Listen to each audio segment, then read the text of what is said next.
The control room of Metro North City Transit always smelled faintly of warm metal and coffee left too long on a hot plate. Screens stacked like tiled windows showed platforms, stairwells, and the thin white margin of safety paint that kept thousands of people alive every morning. Volume variance is 5 decibels.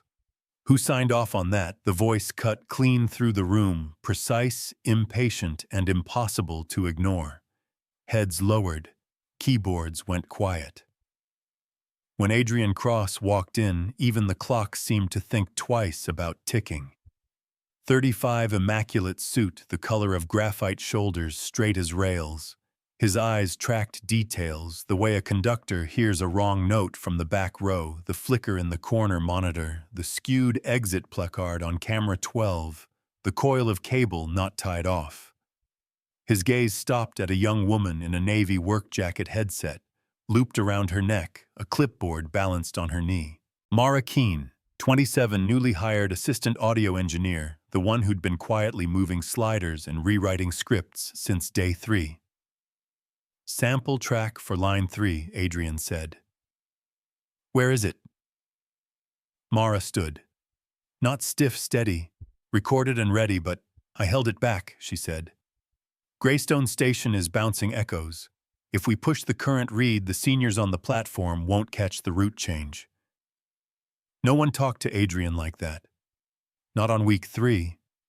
Not without a manager running interference. Across the room, Patrice, an old-hand sound tech, made a tiny "don't poke the bear" face. Adrian came closer, stopping one measured pace away. You believe you know what's best for my system. I believe riders deserve to hear what they need, clearly and safely. Mara answered. A thin, unreadable curve tugged at his mouth, almost a smile, almost not. Fine, he said. Take me to Greystone. A small, startled noise moved around the consoles like a breeze. Nobody invited the CEO into the tunnels at noon on a Monday. But Adrian shrugged on a charcoal coat. Mara grabbed her test rig, a portable meter, and a Sharpie. Greystone's air was a heavy hum, the brassy rush of approaching trains, the tremor underfoot, the shiver of fluorescent light. Mara clipped the meter to the column, cued her sample, and hit play. The station's concrete geometry did the rest.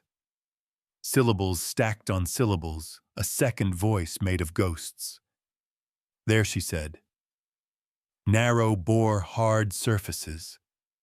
I want to switch to a lower female register, reduce tempo 10%, and add a 0.3 second breath between phrases. She tipped her chin toward the ceiling, and that acoustic panel slipped, its scattering reflections. Adrian followed her line of sight. He didn't call maintenance. He walked to the utility closet, pulled out a folding ladder, and climbed. Dust grayed the cuffs of his shirt by the second bolt. When the panel clicked home, he climbed down, sleeves smudged, expression unchanged. Mara swallowed a smile she hadn't meant to have. For a man rumored to rule by memo and menace, he did not mind getting grit on his sleeves. She loaded the new read, her own voice pitched, lower-paced for calm. The announcement rolled out smooth as a river, the echo brushed thin. Adrian listened, head cocked a fraction, then nodded once. Acceptable, he said. You were right. He turned as if to go. A train drifted in brakes, singing. A woman pushing a stroller caught on the lip where old tiles met newer cement. The stroller fishtailed toward the yellow line. Adrian's hand was already there, steadying, lifting a fraction, resetting the wheels. He checked the brake with an instinctive tug, asked nothing, waited for no thanks, and stepped away before the woman could look up. Mara stood still, heat from the train's undercarriage washing her boots. It wasn't dramatic. It was better than dramatic. It was reflex. A pebble, small and clean, fell out of the wall she kept around her judgment. She hadn't been built for silence. Her father had worked these tunnels, once a shift supervisor with a knack for timetables, so sure he could name a train by the pitch of its brakes. Then a cascading delay, a hasty internal report. Human error, someone wrote, because paper likes simple villains. Her father was demoted, then restructured. Their apartment shrank. Dinners thinned. And something quiet and gray settled in the corners of his eyes. Mara learned to hear people the way she'd learned to hear machines for stress, in the tone for the place, a sentence chipped on the third word. She waited tables, tutored kids, then clawed her way into Metro North, with the focused promise that she would fix what most riders only noticed when it failed: the voices, the chimes, the arrows that stand between order and panic. Also a promise to herself: when something is wrong, I will say so. 3 days later, the West Yard sounded like an orchestra of forklifts, reverse beepers, chirping pallets, rattling the tinny whine of a hydraulic lift under strain.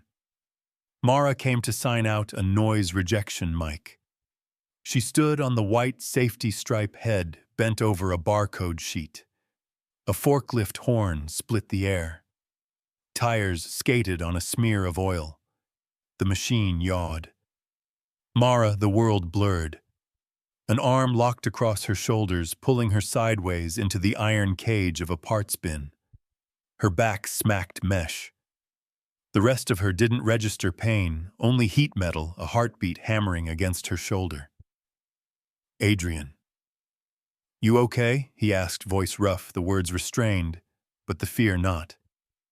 I'm fine. Breath found her. She realized he was still holding her like you hold something you almost dropped over a ledge. The forklift operator stammered apologies, face blazing red. Adrian gave a curt nod. Fix it. Document it. Don't do it again. Then crouched to retrieve the mic case at Mara's feet. Her fingers brushed his. She snatched them back. He paused, handed her the case in a clean, neutral motion, eyes turned away to give her room. I'll file the spill report, he said. Then quieter. Don't walk the yard alone. It isn't worth it. A dozen replies sprinted to Mara's tongue. If I don't come, Line 5 keeps that awful hiss for 2 more days. 10,000 riders will hate us for it. But something about his face stopped her. She nodded. That night, trains stitched the city into long silver threads outside her window. She lay listening, replaying an unexpected memory, the feel of someone's grip meant not to control but to shield. How many times had he done that without a camera, without credit? How many times had she never thought to imagine it? Rumors don't need proof. They need air and a target. Wow. Fast track for the new audio kid, someone said in the break room. The kind of sing-song meant to sound like a joke and land like a slap. Must be some direct frequency tuning with the boss, right? A few snorts. A few grimaces. Most people pretended they didn't hear. Mara heard. Not because they were loud, but because this kind of joke never aims at the teller. It aims at girls who don't duck when they enter a room. Adrian said nothing. He cut through the chatter like wind through a service tunnel, invisible and cold. The silence had a taste like iron left on your tongue too long. His refusal to dignify gossip with a comment had always been part of the myth people built around him. Mara stepped into the night instead of going home. She rode to River Point, a station that slept rough, older tile, a shuttered entrance with a wooden door scarred by marker tags. She'd heard a story that some after-hours ghost fixed arrows, replaced reflectors, chalked notes where electronics failed. Nobody could confirm it. People like clean explanations. Ghosts don't fit neat in budgets. The door clicked open from the inside. A man in a gray hoodie and running shoes stepped out with a canvas tool bag on his shoulder light from the maintenance strip, catching his jaw from below. Adrian. He didn't see her first. He was taping a green exit arrow, straight hands, sure movements familiar. On the dinged wood beside him, a few chalk lines read, "If you're lost, breathe. Find the green arrows. Follow the small lights." Mara's throat tightened. The chalk was a kindness meant to be temporary. That made it worse and better at once. "What are you doing here?" she asked, keeping her voice low. Her eyes flicked across the gear zip ties bolts, a roll of temporary sound-damp patches labeled in his tidy print. He turned, surprise flaring for half a heartbeat, a rare crack in a man built of restraint. "Figured you'd find me one night," he said, leaning his shoulder to the wall, that almost smile reappearing. "You're the only one who noticed the panel at Greystone was off. How long have you been doing this?" 5 years, he said. He didn't dramatize it. After a city council hearing went sideways. "I left late. There was a little boy here lost. Signs were wrong. Speakers were buzzing. He cried into the noise. When we found his mother, I thought if I can fix small things, maybe fewer people panic alone." His voice thinned at the word alone. Something heavy and old moved behind his ribs. "You lost someone in a station," Mara said gently. He stared down the dark rail bed for a long time, long enough for her to think he'd walk away from the answer. "My sister," he said at last. 10 years ago. A jam on an escalator during a misrouted rush. People didn't mean to hurt anyone. But noise and confusion, they don't need intention to kill." Mara felt her own chest pull tight. Of course he was obsessed with decibels, with pauses, with arrows that left no room for guessing. And of course he'd mistaken silence for armor. If the world had taken your favorite person, you learned to make fewer sounds it could steal. "Silence hurts people too," Mara said, not unkindly. Her voice was even, only the last word frayed. "They're saying things about me. I can take it when it's just me. But it stomps the necks of every woman who has to work twice as hard to be told she's earned half as much." Adrian looked at her, the station light putting river gray in his eyes. He opened his mouth. She heard the start of an apology, a confession, something that would cost him to say. A midnight inspection horn echoed down the tunnel. He closed the tool bag. "Tomorrow," he said, not a promise, just a sentence suspended in the air. "I'll do the right thing." Mara nodded once. She didn't need assurances. She needed something public. Friday afternoon, a strange email hit every inbox, open platform listening hour. Fridays, 3 to 5 p.m., Central Concourse. 15 minutes with a senior leader, any staff, any role. No defenses, no spin, just listening. Signed Adrian Cross. Some snorted, some sent memes. But at 3 o'clock, someone unfolded gray metal chairs beneath the high glass, set a sand timer on a card table, and Adrian sat down with his sleeves rolled, no tie, and a legal pad. He listened to a night cleaner talk about split gloves. He wrote down a guard's worry about a broken latch in the women's restroom. He asked a train operator to show him where an emergency stop button stuck. Then Mara stepped forward. She sat. The timer flipped. "They're saying I'm sleeping my way up," she said, plain and unshaking. Conversations around them thinned and stopped. "No one says it to your face, but you hear everything. You're good at hearing, I think. And you let it stand. Your silence tells them I don't deserve what I earn. It tells the next girl coming behind me that if she's any good, it must be for the wrong reason." Adrian looked at her, the way a man looks at a light that was always there, but he's only just turned toward. Every pre-written answer he'd been living on, "I don't dignify rumors. I owe no explanations," fell apart like ash. He stood, took the concourse mic, and faced 100 waiting eyes. "I've let silence speak for me too long," he said, voice steady without being hard. and that silence has hurt people I respect. First, Mara Keene. She was hired because she's good. She keeps thousands calm every day with the right pause in the right sentence. She hasn't taken any shortcut except the same tunnel the rest of us walk to reach where we're meant to be. He paused, found Mara in the crowd, and didn't look away. If anyone still wants to throw something at someone, throw it at me, he went on. Come Monday 9 a.m., open town hall, public press, welcome. Ask me, blame me, hold me to it. We won't duct tape this culture over a rumor. We'll change it by naming what's wrong out loud and fixing it where everyone can see. The concourse held its breath, then cracked into applause, uneven, sincere, complicated. A few arms stayed folded. A few faces were skeptical. But the sound of a right thing said plainly began to travel under the skin of the place. Mara didn't clap. She met his eyes. A piece of her softened. Another piece stayed braced.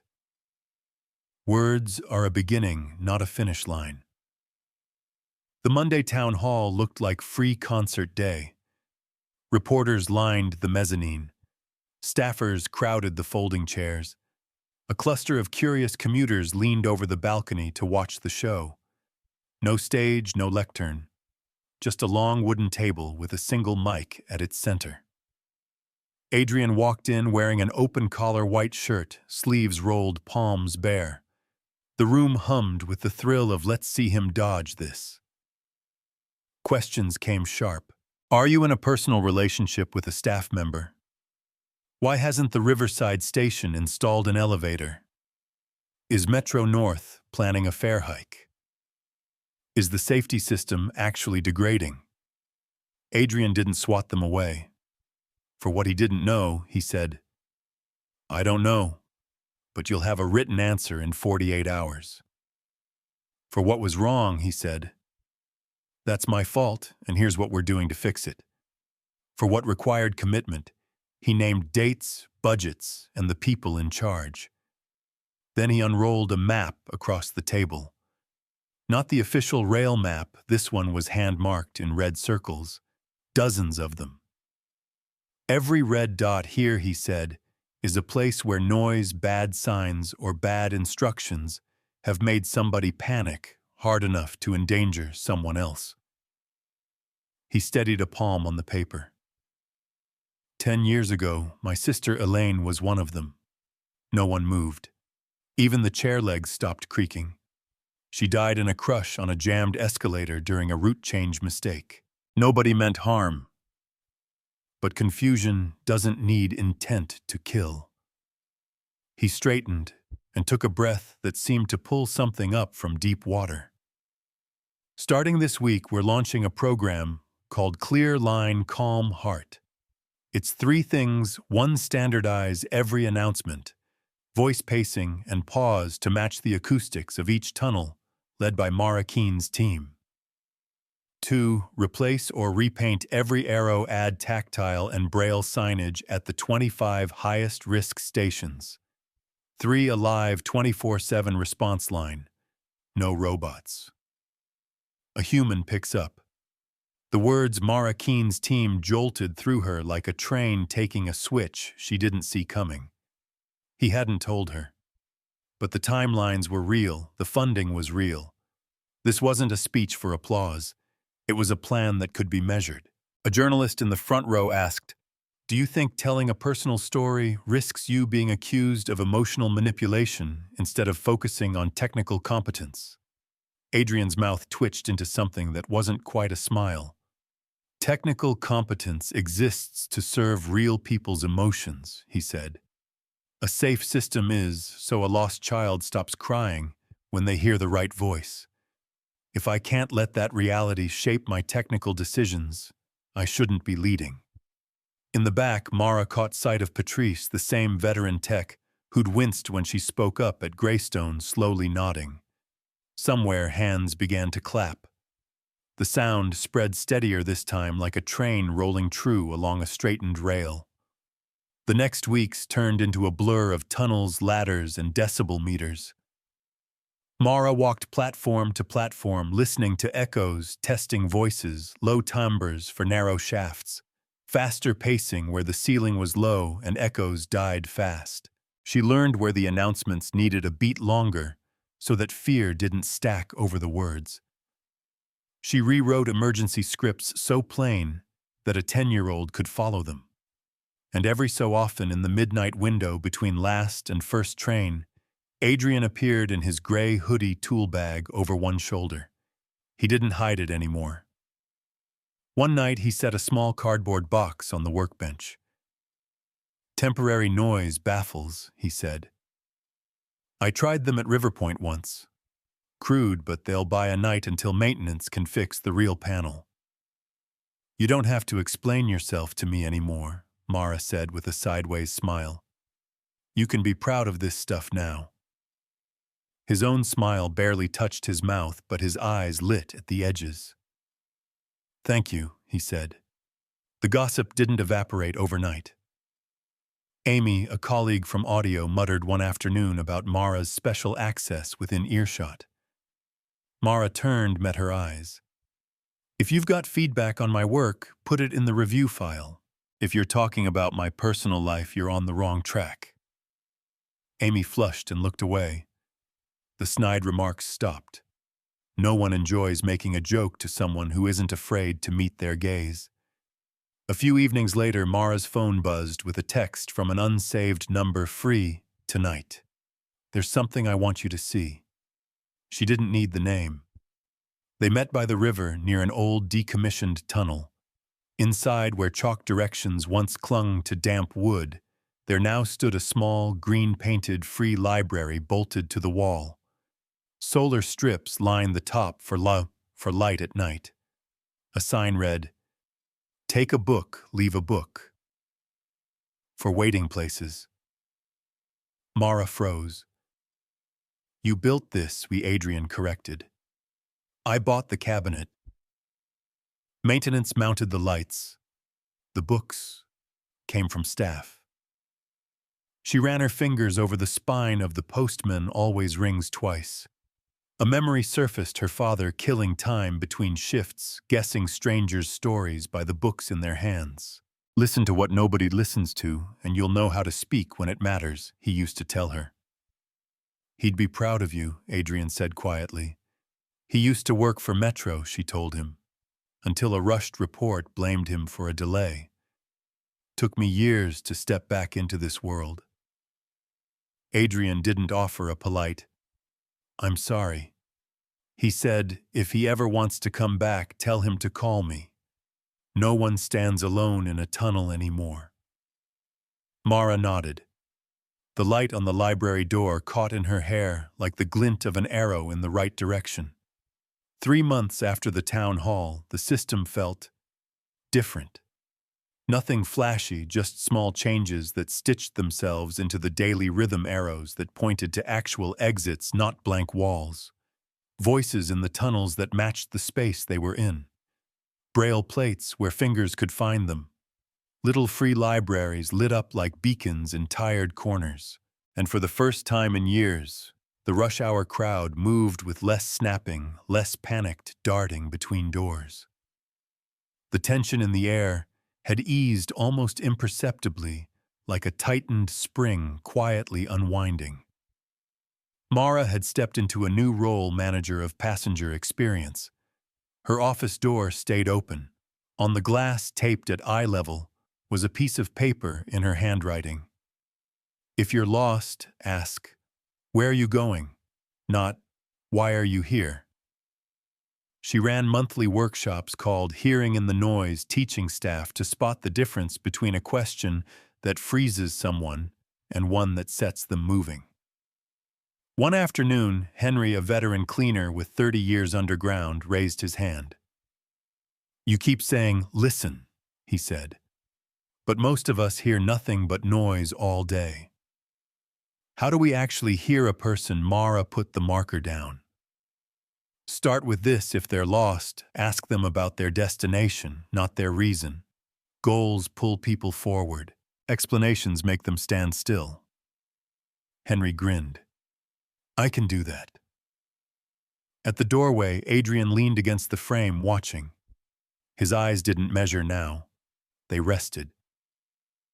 When Mara stepped out after the session, he said simply, "You make people want to get it right." "I just do what I know," she replied. "And you finally learned to speak at the right time." They both laughed, quick, quiet, real. Late one rainy night, an urgent call hit the control center. A little girl was missing at South Bend Station. Mara was on audio duty. A nervous trainee triggered the wrong canned message. "Please stand clear of the platform edge." Correct but useless to a panicked mother. "Cut that," Mara said, fingers already on the override. She spoke into the mic, voice low, measured, paced with deliberate breaths. "Attention, all staff at South Bend, priority search for a 5-year-old girl, yellow raincoat. Name is Lena. If you are Lena, stand still, look up at the ceiling and count the lights. Someone is coming to you. Stay away from the tracks." She switched channels. Lena's mother, stand by column 3. "Breathe with me in. Out. We're coming to you." By the time she lifted her head, Adrian was there, hair-damp jacket hanging from one shoulder. He didn't speak, just took off toward the camera's blind spot. On the monitors, Mara saw him crouch to Lena's height, his hands visible and open.